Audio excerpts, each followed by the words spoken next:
We managed to split the finals of a 1K tournament. Shout out to Mindful Games. And I thought that I should give an update on the Verdance list that I played and an overall tournament recap. So to go through our deck for that tournament, exclusion of Yellow Rootbound Carapace. And after playing the Blitz Skirmish, which is the last video I put up on the channel, and running Cadaverous Tilling, I was really impressed with the card. And messed around with this card previously in some older Verdance lists. I want to say one of the first Verdance videos I put out on the channel, but having a 2-card 8, but the rate on the card is really powerful. And if you're going to have a first decompose that is not felling or plow, I think that this is a really important card to consider. And I'm really happy that I think we may be moving away from Yellow Rootbound. The card has always felt really bad. You're mainly trying to play it as an on-rate block 3, and that's all it does. It's just there to decompose for you, but sending the 2-card 8 I think is a little bit better for your game plan specifically. And the other inclusion was Fighting Spirit. Fighting Spirit has been, I want to say, in almost every single one of my lists. It's a card I always thought was really good, but I think recently I moved off of it, mainly because the lists that we're doing well, we're not playing it, but then we saw it again. So we're running the ratio of 2 and 2 here. This list was mono Aethertide. We didn't run Waning Moon. I have kind of come to the conclusion that Waning Moon requires a different deck building construction.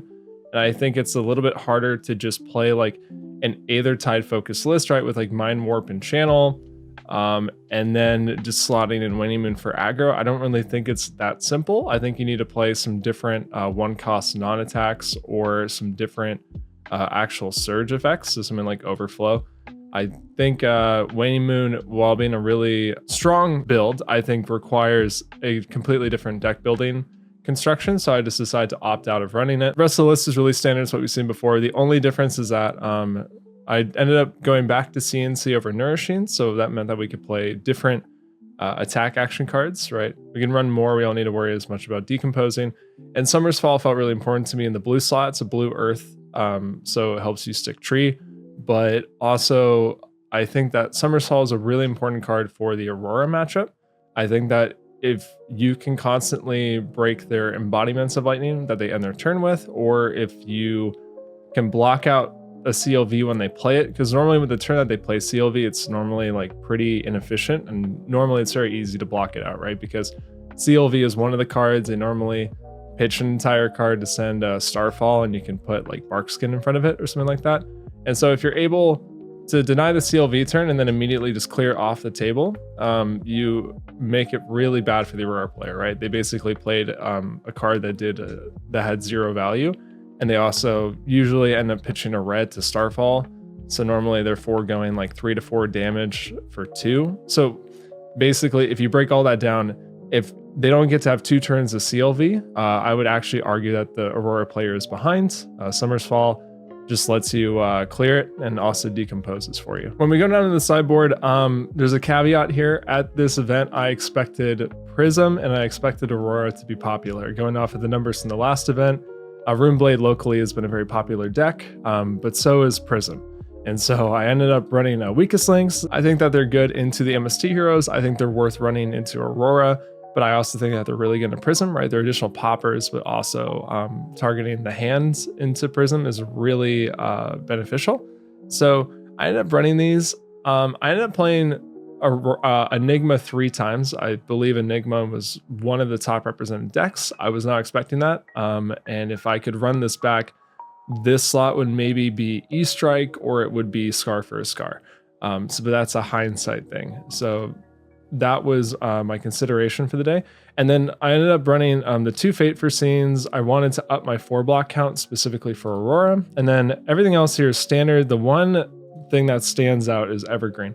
Evergreen was in my initial Verdance list way back in the day. Pretty much completely untested. It was just an idea to hedge against fatigue.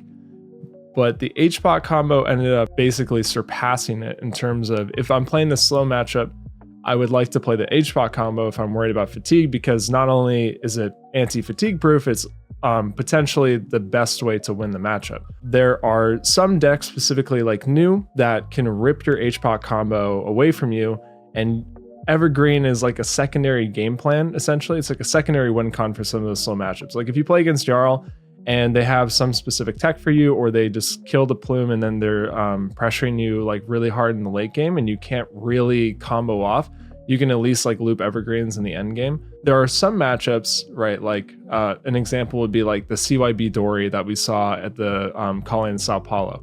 Have a matchup where you probably could play H-Pots to hedge against them maybe playing for fatigue, right? You don't know that the Dory is going to flip CYBs, right? Or you play against like a Marionette, for example, right? And most of the time, those matchups are very tempo-based and you don't need to worry about fatigue. And if you didn't play H-Pots at all, you would be perfectly fine. But there is a risk that this person could hedge for a fatigue plan. And the H-Pot combo is like a really expensive deck building cost, right? You have to run all these non-blocks, you have to run the H-Pots, you have to run the Rampant Growths, you can run the Sigils, it's not required, but it's like a good idea to run those, right? You have to run so many things that dilute your deck on the assumption that your opponent might try to fatigue you. Whereas Evergreen is just 2 cards that's on the deck. There's 7 powers or Earth cards, and you can read the game very quickly based on how the game is playing out.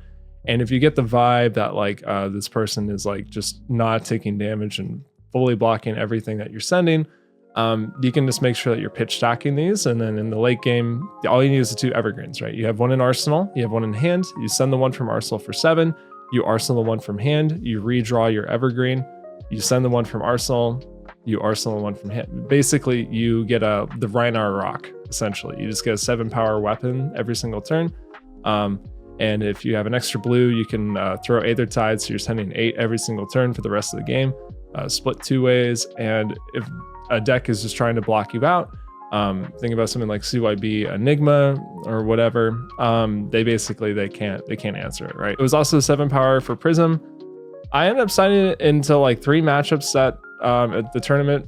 I never had to loop it ever, so I don't actually know where I land on this card if it is just a little bit unnecessary. I could run it back, right, with the knowledge that there would be so much Enigma, and I would play 3 that day. I would just probably play like 3 E-Strikes here and like 2 Scars here, right? That might be the only difference. But yeah, everything else is what you've seen before.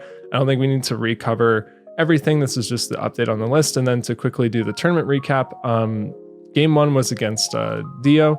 I have an entire sideboard guide here. Dio, we're mainly just playing a bunch of blocking cards. We're not running any non-blocks, and we're just going to fatigue them out. And if they take time to set up, you have a lot of ways to punish them, right? You have CNC, Weakest Link, you have Felling, Plow. You also have Tree with Mind Warp and Destructive. So the idea is that if they ever slow down the game to set up, you just have a way to put the pressure on really quickly. The nice thing actually about cutting out the yellow Rootbound is Dios are playing Null Time Zone as a counter, because they can play the Null Time Zone and name Rootbound Carapace. And, you know, previously, statistically, they're bricking a bunch of your D-Reacts, which means that a lot of times they're able to push their on-hits, they're able to chip in a ton of damage. They're going to have Boom Grenades connect. The nice thing about having Carapace down to 3 is that when they play Null Time Zone named Carapace, there's actually a pretty high likelihood that it will not be relevant. In the game that I played against Dio in round 1, it was relevant. I ended up having 2 Rootbounds at the end of the game, and I barely lived to fatigue them out. And the Null Time Zone got an extra counter off of Fast and Furious. It was very unlucky, but there were 2 time zones played that game, and the first one named Carapace, and I drew Fate for Saint and Sync in the 2 turns that it was out. So splitting up the D-Reacts is actually really beneficial for Dio if they're going to play a card like that. But yeah, basically the way it works is you just block, hold a D-React if you are worried about Boom Grenade, right? And then just, yeah, don't take damage. That's how you win the game. It's very boring, but it's very effective.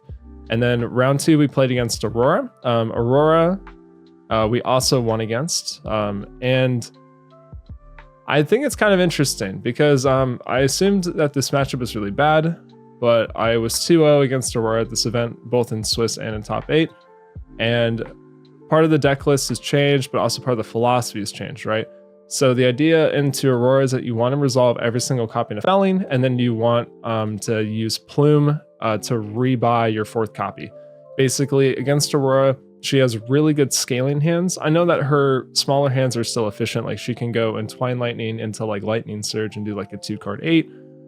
But that's not why she's the best deck in format, right? It's the fact that she has these really high scaling turns. Like she has CLV turns that are impossible to block out. She has Burn Up Shock turns that are impossible to block out.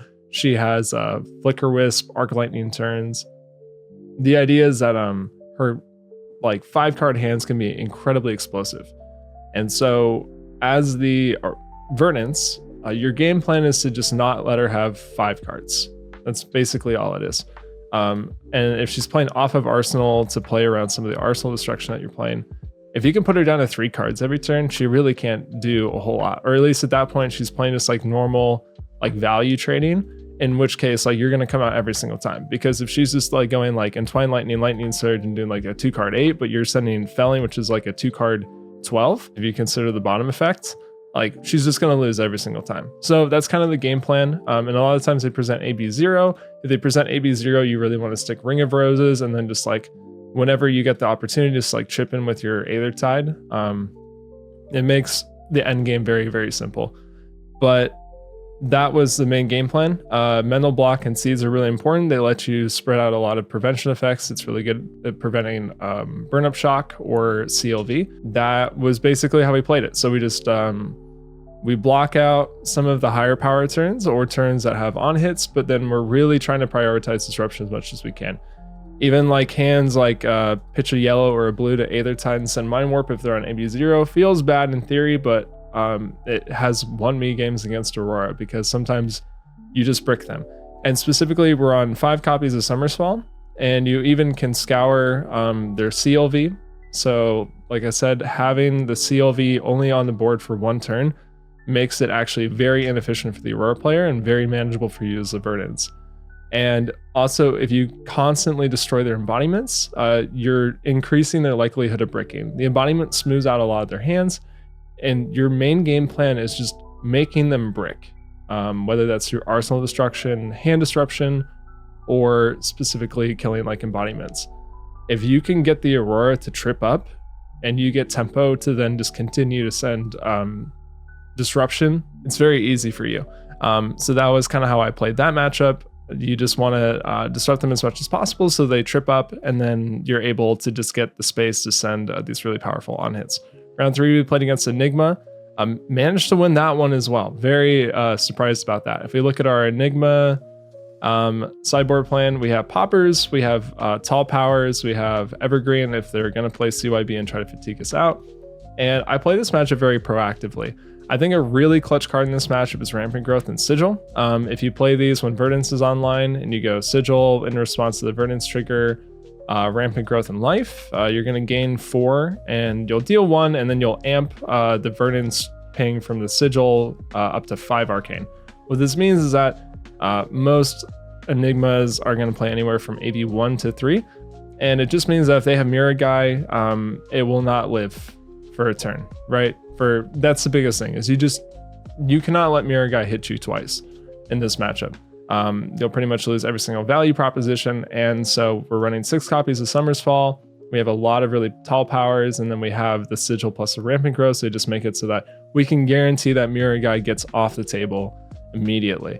I play this matchup very proactively. I'm not trying to go into second cycle with them. I would like to turbo online as fast as I can, because being able to ping and threaten their ward is very easy.